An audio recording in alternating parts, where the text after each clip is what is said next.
Diduga karena kelalaian pekerjaan, 2 rumah kantor di Cideng, Jakarta ambruk. Parah. 29 prajurit TNI Angkatan Darat jadi tersangka penyerangan Polsek Ciracas. Tidak terima bantuan langsung tunai selama 3 bulan, warga Kabupaten Deli Serdang, Sumatera Utara protes.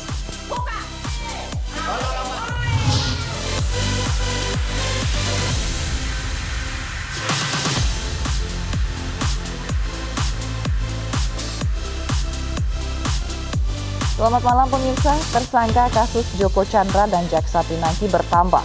Kali ini menyeret pengusaha sekaligus mantan politisi Partai Nasdem, Andi Irfanjaya. Bersama saya Fazilah Khairunisa, inilah iNews Malam selengkapnya.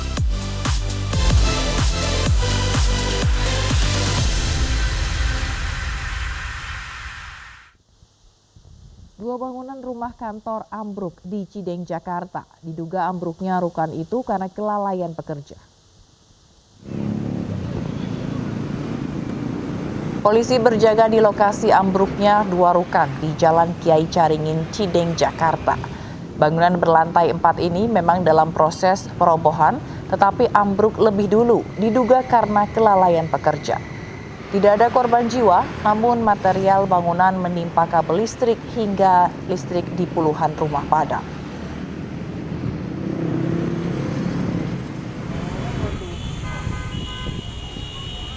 Rubuh dong. Parah. Inilah detik-detik saat bangunan rumah kantor ambruk sore tadi. Diduga karena kelalaian pekerja, material bangunan sampai ke jalan raya, bahkan menimpa motor yang terparkir dekat rukan. Salah seorang warga mengaku sempat mendengar suara dentuman saat ruko roboh. Suara dentuman kemudian disusul dengan kepulan asap. Arus lalu lintas di Jalan Kiai Caringin dari arah Harmoni menuju Tomang sempat ditutup dan dialihkan melalui jalur bus Transjakarta.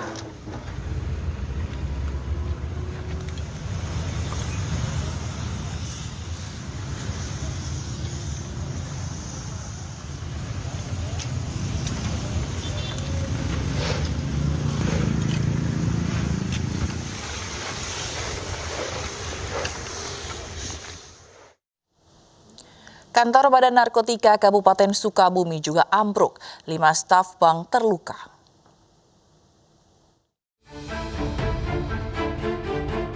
Kantor Badan Narkotika Kabupaten Sukabumi, Jawa Barat ambruk. 5 pegawai BNK di Jalan RA Kosasi tertimpa atap bangunan.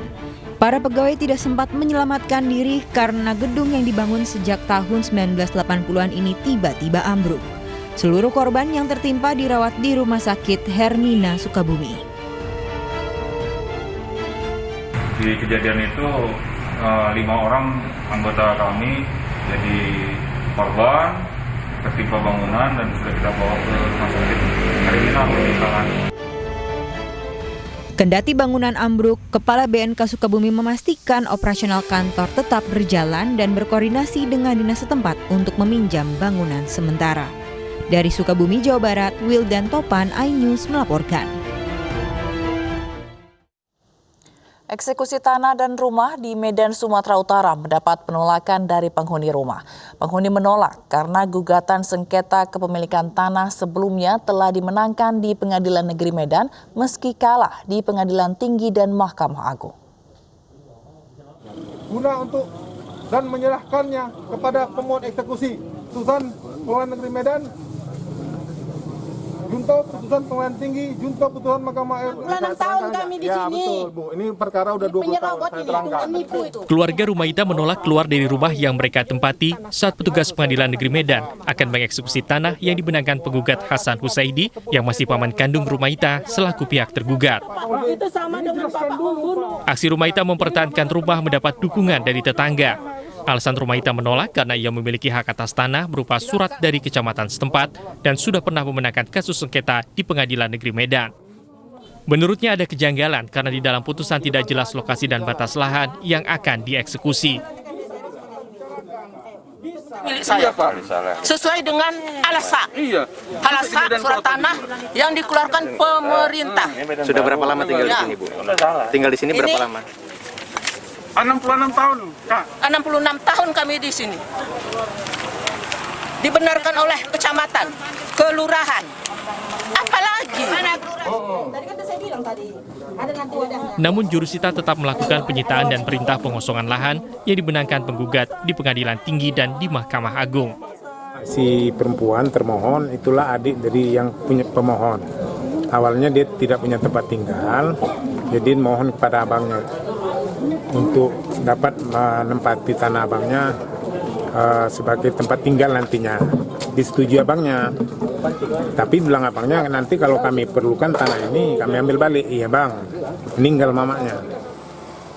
Petugas jurusita Pengadilan Negeri Medan dibantu polisi akhirnya dapat mengosongkan rumah yang selama ini ditinggali Rumaita dengan menggunakan alat berat.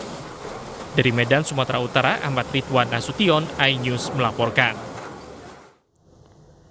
Sejumlah karyawan Rumah Sakit Permata Bunda di Medan, Sumatera Utara menggelar unjuk rasa. Mereka menuntut pihak manajemen rumah sakit yang memotong gaji mereka sebesar 10%.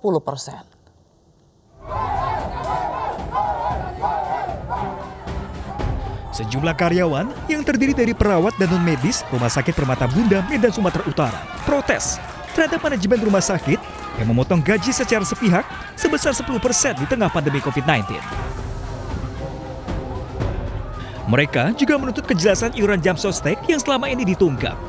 Akibatnya, pekerja tidak bisa mengajukan permohonan subsidi upah kepada pemerintah. Kami menuntut hak kami, gaji kita dipotong semenjak suasana COVID. Udah itu sebelum COVID banyak pasien nggak ada bonus kita. Snack kita pun dipotong jaga malam. Pihak manajemen rumah sakit mengaku hal ini terjadi karena pemasukan rumah sakit yang menurun imbas pandemi. Tapi memang suasana sekarang kan suasana yang memang kita tahu bersama, ada COVID-19, ada penurunan pendapatan masyarakat. Jadi memang kita mengangsur-angsur lah. Apa yang menjadi tuntutan oleh karyawan, kita akan berusaha untuk memenuhi semua. Pihak manajemen berjanji untuk memenuhi tuntutan. Sementara para perawat mengancam akan lakukan aksi yang lebih besar jika tuntutan mereka tidak segera dipenuhi. Dari Medan, Sumatera Utara, Ahmad Ridwan Nasution, iNews melaporkan. Seorang ibu asal Kabupaten Nias Utara, Sumatera Utara menangis histeris di kantor Polres Nias dengan membawa foto putrinya yang hilang. Ia dan suaminya menuntut keadilan karena merasa penyidik tidak serius menangani kasus anaknya yang hilang.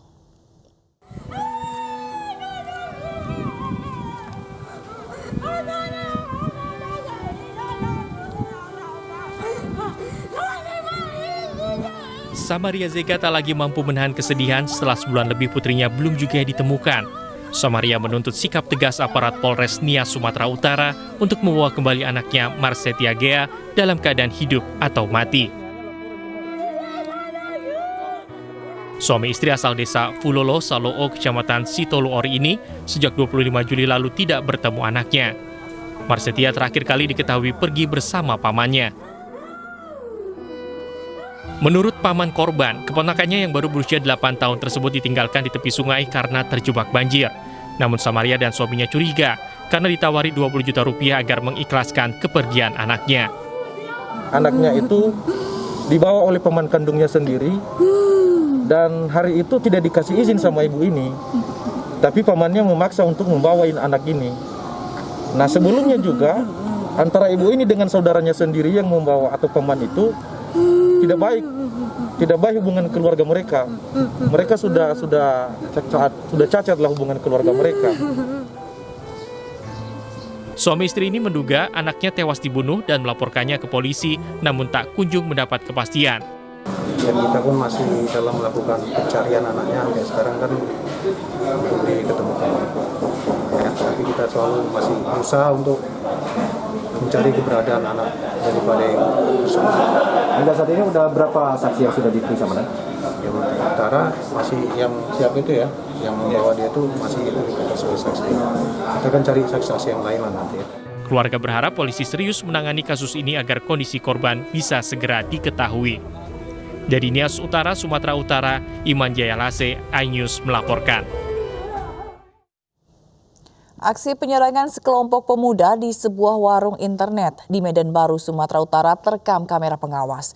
Akibat penyerangan, satu pengunjung warnet terluka parah. Polisi memburu para pelaku.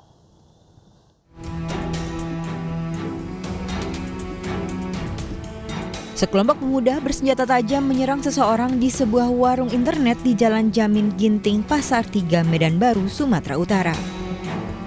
Para pemuda ini menyerang salah satu orang di warnet.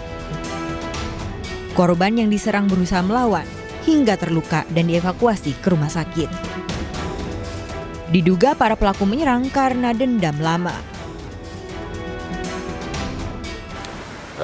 Korban inisial N diduga penganiayaan ini dilakukan oleh pelaku karena awalnya diawali oleh ribut-ribut di luar warnet. Kemudian diduga pelaku membalas dengan mencoba untuk melukai korban. Udah teridentifikasi pelaku? Dugaan pelaku sudah berdasarkan saksi-saksi dan CCTV.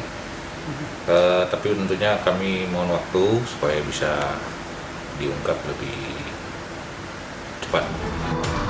Polrestabes Medan kini masih memburu kelompok pemuda yang terekam dalam kamera pengawas. Dari Medan, Sumatera Utara, Adi Palapaharahap, iNews melaporkan. Pemirsa, kebakaran hutan dan lahan masih terjadi di Kabupaten Ogan Ilir, Sumatera Selatan. Hingga saat ini, kebakaran hutan dan lahan sudah mencapai 91 hektar.